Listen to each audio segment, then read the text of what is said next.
ये वही आप देख रहे हैं, ये वही शिवलिंग है हमारे पीछे जहाँ पर महिलाएं कुछ महिलाएं अभी पूजा कर रही हैं। ये वही शिवलिंग है जहाँ पर मंदोदरी जो है भगवान शिव की पूजा करती थी और उन्हें भगवान शिव ने साक्षात दर्शन देके वरदान दिया था, क्योंकि जो दरअसल मंदोदरी है वो चाहती थी कि एक अच्छा और विद्वान वर मिले। उसी का वरदान भगवान शिव ने इसी मंदिर में दिया था जो मेरठ में है। आप यहाँ पे कब से आ रही हैं? वो कुछ महिलाएं यहाँ पूजा कर रही हैं, आप कब से आ रहे हैं मैम यहाँ पे? मुझे तो 25 साल हो गए। क्या मानते हैं इस मंदिर के बारे में? इस मंदिर की बहुत बड़ी मान्यता है। मंदोदरी यहाँ पे पूजा करने आती थी। ये जो पूरा प्रांत है मेरठ प्रांत में महाराष्ट्र के नाम से है। ये मैदानों का खेड़ा है। तो यहाँ पे जो मंदोदरी पहले जब रहती थी तो यहीं पर पूजा करती थी।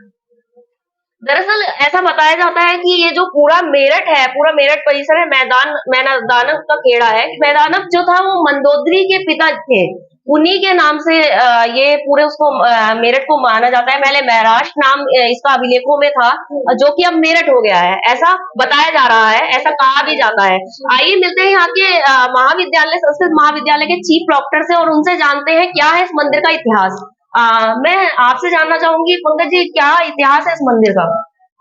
इसका इतिहास सतयुग से मिलता है कि त्रेता युग में जहाँ पर मंदोदरी पूजा करने आती थी, भगवान शिव का यह प्राचीन मंदिर बिल्वेश्वर नाम से इसलिए प्रसिद्ध हुआ। यहाँ सामने ही एक भैताली झुंड है, वहां से लेकर के यहाँ तक पहले बेलों का ही जंगल था।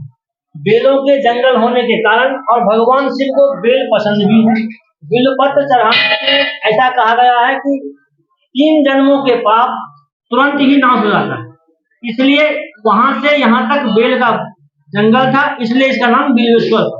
मंदोदरी यहाँ पूजा करने आती थी और उन्होंने यहाँ से ऐसा कहीं अभिलेख से प्राप्त होता है कि वहाँ प्रतिदिन पूजा करने के बाद एक सुंदर वर का उन्होंने भगवान से मांगा। अब वह अलग बात है कि वह राक्षस रूपी रावण यद्यपि विद्वान बहुत था, ब्राह्मण था, विद्वान था, परंतु दैत्य दुर्विपाका वह राक्षस हो गया। क्यों हुआ, कैसे हुआ, ये सब शास्त्रों में है कि पहले वह जो है भगवान विष्णु के यहाँ जय और विजय नाम से 2 दानव, दो द्वारपाल वहां रहते थे।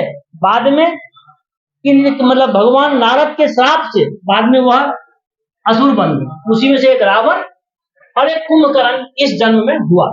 तो मंदोदरी का जो इतिहास है वह यह है कि प्रतिदिन, क्योंकि यही रहती थी, महाराष्ट्र पहले इसका नाम था, बाद में अपभ्रंश होने के कारण इसका नाम मेरठ था। तो यकीनन बताया जा रहा है, जैसे कि चीफ डॉक्टर सर ने बताया कि इस मंदिर का नाम बिलेश्वर नाथ मंदिर कैसे पड़ा, क्योंकि यहाँ से लेके वहाँ पीछे वैशाली ग्राउंड पड़ता है, वहां तक बेलपत्र के पेड़ों का पूरा जंगल हुआ करता था और भोले बाबा को बेलपत्र पसंद भी थे। तो इसी से इसका नाम जो है, क्योंकि वहां से बेलपत्र वगैरह चढ़ाती थी यहाँ पे मंदोदरी, आती थी जब पूजा करने, तो उसी से यहाँ का नाम जो है श्री बिलेश्वर नाथ मंदिर पड़ गया था, ऐसा जो है कहा जाता है और अभिलेख